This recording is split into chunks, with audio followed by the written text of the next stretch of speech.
Well, hello everybody, it's Richard here, and this is part 5 of the Hamper Gramophone, nearly forgot then, Hamper Gramophone project.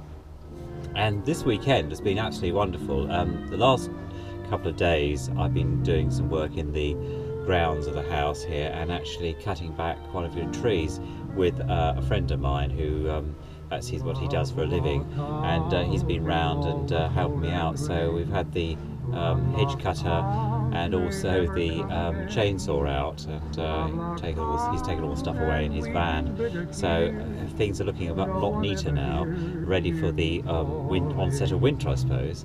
So but it's been a really lovely afternoon. In fact, so much so I put a t-shirt on today. I had a sort of warmer jumper on yesterday. So anyway, that's how things are here. This afternoon also, because the weather has been so nice, I thought I'd get on and do a little bit of work on the Harper Gramophone. And you remember last time I said that I'd be doing some work on the motor, and that would be a separate project, and that's what I've been doing today.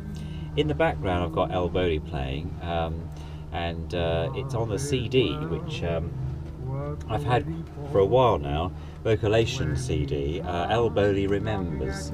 So it's a really nice CD. This track is number 8, which is Love Locked Out, and it's directed by Carol Gibbons, and dates from the 16th of October 1933 when it was recorded. It's a really nice CD this, and I've been playing it on the Sony Vertical CD player. He's actually developed a bit of a problem this afternoon because he's not always ejecting the CD, but it may be just a bit of a glitch, but he's alright at the moment. So anyway, without further ado, I'm going to take Mr. GoPro Hero 4 off his stand and show you around what I've been up to. So just hang on a second. Right, so there we go. So what have we got here?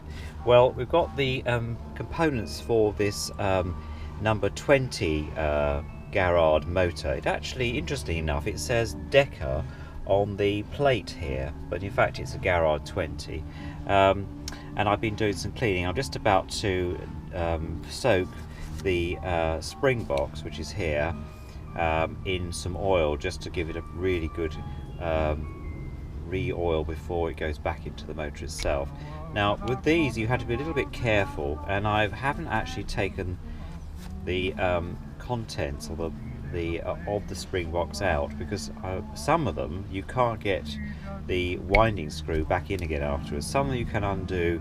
They have 4 screws around the outside. You can take the whole thing apart. This one I've left because once I got caught where I couldn't get the whole thing back together.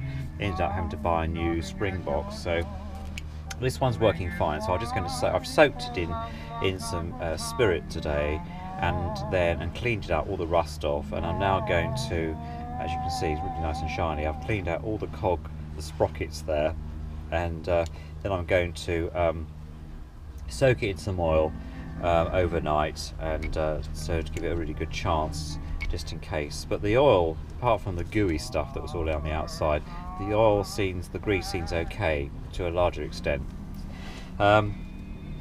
Now with these machines you have to be a little bit careful, because this is the base plate, and on these sometimes there is either a piece of metal put into where the main spindle sprocket goes, which you have to watch out for, or sometimes you'll see there's a little ball bearing there. Sometimes that goes missing as well, so you have to watch it. So whenever I've got these motors apart, I always have them in some sort of tray system, which is what I've done here, and then I keep everything, when it's in a bath of white spirit, all together, so to get all the...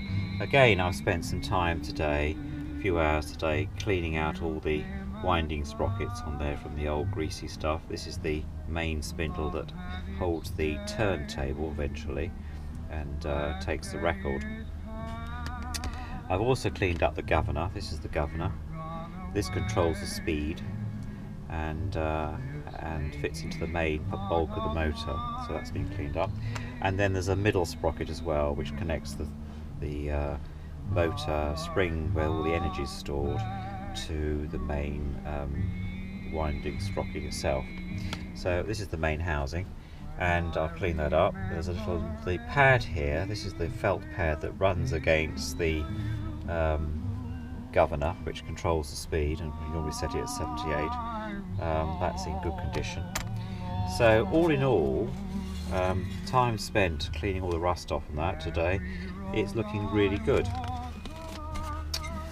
Just to update you from last time as well, before I forget, I've now fitted the little cover excursion here, which takes the handle, so that's now fully in place. And also I've fitted on some very nice corners, so on each corner of the gramophone here, and also for the lid as well.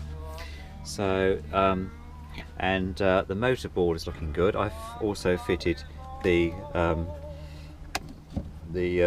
needle box, and the other bits I did, I've now given another coat to the back plate. I call it the back plate. It's going to go here, and for the horn itself, this little bit of wood that's going to cover up where I cut it slightly too short, and cover up some holes there, so that's also in place.